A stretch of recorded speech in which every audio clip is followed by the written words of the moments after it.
ايه رأيكم في الأكلة الجميلة دي؟ سمك مقلي وسلطة ورز حباية وحباية، أو رز صيادية زي ما انت عايزة. السمك كل واحد وليه طريقته في الأكل، الناس بتحبه مشوي، الناس بتحبه في الصينية، الناس بتحبه مقلي. هنعمله النهاردة سمك مقلي. معايا للحشوة فلفل أحمر وليمون وتوم وملح، دولت كده ومعلقة خل لو فيه. هقلبهم مع بعض وهحطهم في بطن السمكية. السمكة انت غسلاه حلو ومنضفاه وشايله منه القشر وشايله كل حاجة ومنضفه بطنه.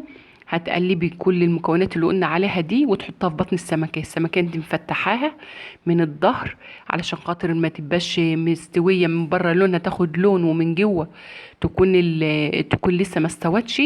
فبنفتحه علشان خاطر الزيت يوصل لكل مكان في السمكية. هتحطي كل المكونات دي في السمكة وتسيبيها نص ساعة. هتشرب من التتبيلة دي، تتبيلة طعمها لذيذ وحلوة. هي دي هريسة، بتبقى هريسة الفلفل، وحط عليها الليمون والثوم والماء.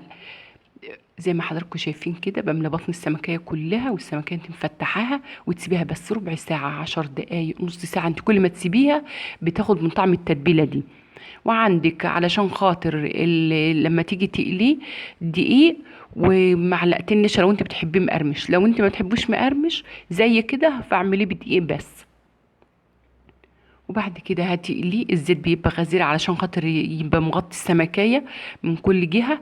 اول ما الزيت يكون بيغلي وتحطي السمكية تاخد لون، وطي شوية يعني ما توطيش قوي علشان ما تشربش الزيت، وما تعليش قوي علشان خاطر ما تاخدش لون، والسمكية تفضل طرية وما استوتش من جوه ويبقى فيها دم. فانت اول ما يغلي على طول الزيت وتحطها فيه، و5 دقايق كده هتاخد لون، ومطيه عليه نص توطيه علشان خاطر يستوي براحته. يبقى السمكية كلها مستوية من بره ومن جوه، تبقى لونها ذهبي من بره ومن جوه مستوية وتكون طرية وحلو. هتطلعيها ترش عليها. هتحطي برضو من الدقة دي لو انت بتحبي من فوق كده على الوش، هتحطي عليها من الدقة دي. ما بتحبيش خلاص، هي كده خدت الدقة بتاعتها من جوه السمكية. هتحط لها شويه كزبره لو انت عايزه.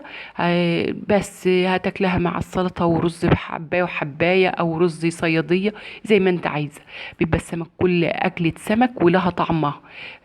ده كان فيديو النهارده. لايكات وتعليقات وشاروا الفيديوهات عشان قناه تكبر بيكم.